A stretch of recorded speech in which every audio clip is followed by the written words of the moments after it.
Далі поговоримо про авіацію. Росіяни визнали збиття свого літака дальнього радіолокаційного виявлення А-50 саме якраз українськими збройними силами. Ми робимо такий висновок із судового процесу, який відбувається у Москві. Відбулося вже засідання і навіть рішення Хамовницького районного суду Москви, де російська сторона обвинувачення звинуватила командира 138-ї зенітної бригади Збройних сил України, полковника Миколу Дзямана, у теракті, не більше, не менше, в теракті, саме знищенні якраз літака А-50 неподалік Таганрогу, на півдні Росії.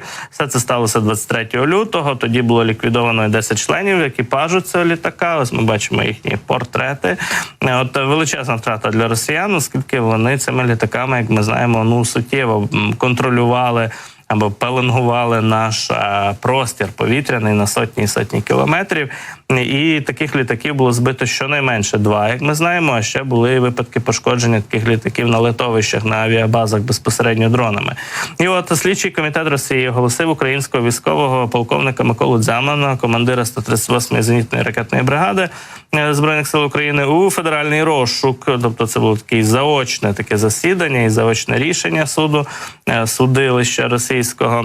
Кажуть росіяни, що саме Дзяман наказав збити літак повітряно-космічних сил РФ, який патрулював повітряний простір Росії. І росіяни також вважають, що цей літак не мав озброєння на борту, а отже, не був призначений, дуже смішно це читати, не був призначений для бойових дій. Виявляється, це не ціль була військова, так, на думку росіян, просто собі радар, який літав і моніторив повітряний простір. Ну і хоча й не уточнюють там росіяни обставини, як все це відбувалося, як було збито цей літак, але винного вже знайшли. Що цікаво, раніше російська пропаганда, їхні так звані всі ці воєнкори, інші пропагандисти з їхнього телевізора стверджували, що це, напевно, все ж таки помилково російська ППО збила цей А-50, тобто відбувся дружній вогонь, friendly fire, не розібралися в ситуації, адже українці не мають засобів і можливостей збивати нібито такі літаки на величезній відстані, і от не могло такого бути, щоб українці раптом таку жирну ціль взяли і знищили ще й над російською територією, в російському повітряному просторі. Але таких випадків було не один, як ми знаємо, і вже навіть фактично розуміємо, чим збивали, як збивали, вже є версія української сторони стосовно цього. Тому, насправді, дуже добре, що росіяни потихеньку визнають цю реальність, бодай от такий спосіб, через судові процеси, процес прийняття, стадія прийняття вже наступила у ворога, що ми можемо збивати і можемо збивати такі цілі і над їхньою російською територією. До теми, власне, авіаційної повернемося буквально за декілька миттєвостей вже в розмові з гостем нашого етеру. Не перемикайтесь.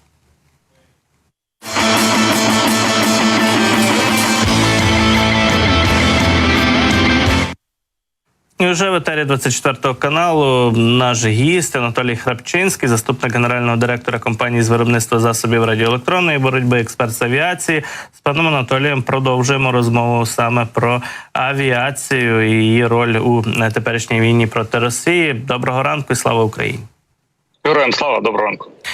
Ми говорили коротко з нашими глядачами про те, що росіяни цілий затіяли судовий процес над українськими військовими, зенітниками, які нібито збили А-50 літак біля Таганрога ще в лютому цього року. Раніше Росія офіційно не визнавала ніяк в жоден спосіб, що Україна якось дотична до збиття цього літака. Про що свідчить цей судовий процес? І чи вам та версія, яку там в Московському районному суді розглядають, видається вірогідною?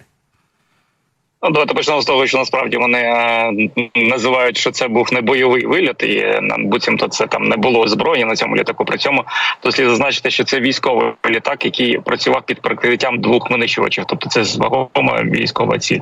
Те, що вони шукають винних серед українських військових, я думаю, це нам, як то кажуть, на користь. Тобто ми кажемо підтвердження того, що насправді це був потужний удар по іміджу Російської Федерації, тому що вони будуть зараз намагатися перекрити якось це.